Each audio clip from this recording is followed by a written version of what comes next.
Steven Spielberg is considered one of Hollywood's best filmmakers, known for many iconic films in the pop culture, including Jaws, Close Encounters of the Third Kind, E.T., Jurassic Park, Schindler's List, among many more. However, what many people seem to forget is that there was a time where Spielberg used to be a contributor to animation. In fact, he used to own his own animation studio with Amblimation, which was based in London, England, and was an animation subsidiary of Amblin Entertainment.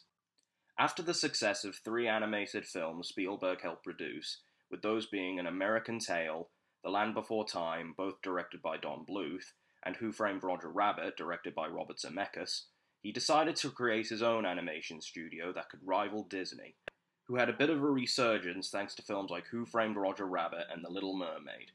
The studio had crew members that were from various countries around the world, from North America and Europe, some of which were previous employees of Richard Williams, who was an animation director for Who Framed Roger Rabbit and was still at the time making The Thief and the Cobbler.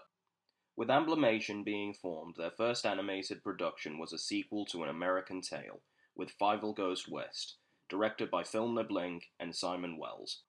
While the movie has a very different tone compared to its predecessor, focusing more on light-hearted slapstick more than dramatic or emotional scenes, it is still good if you watch it more as its own separate movie. Even though Fievel Goes West was overshadowed at the box office compared to another animated film, Disney's Beauty and the Beast, it was still a moderate success, grossing $40.8 million at the box office. After the completion of Fievel Goes West, Amblimation would start the production of their next animated feature, Were A Dinosaur Story, based on the book of the same name by Hudson Talbot. The movie had about 4 directors, Dick Sondag, Ralph Sondag, Phil Neblink, and Simon Wells. We're Back is definitely a very mixed bag of a film. While it does have very nice animation, it has a very flawed story and the characters can range from interesting to kind of bland. The film had a very troubled production, with certain scenes being taken out and actors being replaced for being considered too dark and scary for kids, and was ultimately a box office flop, with it only grossing $9.3 million to a $20 million budget, with Spielberg's very own Jurassic Park beating it at the box office, which was still at the time the highest grossing film of 1993. While We're Back, A Dinosaur Story was an ultimate flop, Amblimation would still go and make what would be their final film, with Balto, this time only being directed by Simon Wells, loosely based on the 1925 serum race of Nome, Alaska. While the film does very loosely focus on the events that never actually happened to the real Balto or the event of the serum mission to Nome, Alaska, I would definitely say Balto is a very underrated gem, with its likable cast of characters and great animation. It's definitely the best film to come from Amblimation's short-lived run. Balto was unfortunately another box office flop, with it only grossing $11 million to a $31 million budget. This was because the movie was mainly overshadowed by Pixar's Toy Story and the rise of CGI animation.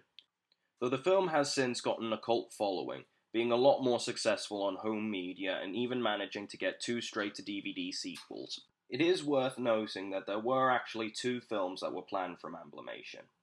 The first being an adaptation of Cats based on the stage musical from Andrew Lloyd Webber, but was ultimately scrapped due to the source material's lack of story, and the other being Just So Stories, based on the book of the same name by British Indian author Rudyard Kipling. The movie became scrapped for unknown reasons.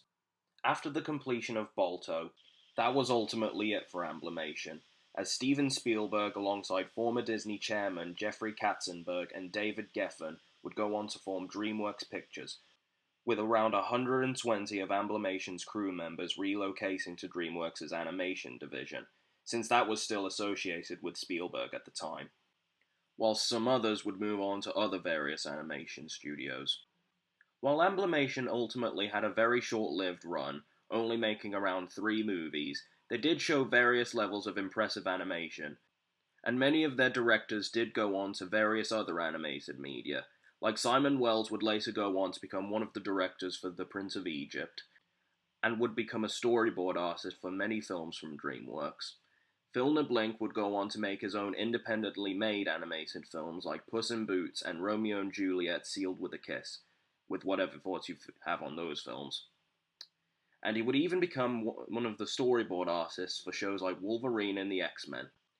Dick and Ralph Zondak would go on to do many different animated media, including shows like Reboot and films like Disney's Dinosaur and the first superhero Monkey King. Plus, many people have said that Amblimation was really more of a stepping stone for what we would now know today as Dreamworks Animation. So it is nice to see their legacy pretty much still lives on even today.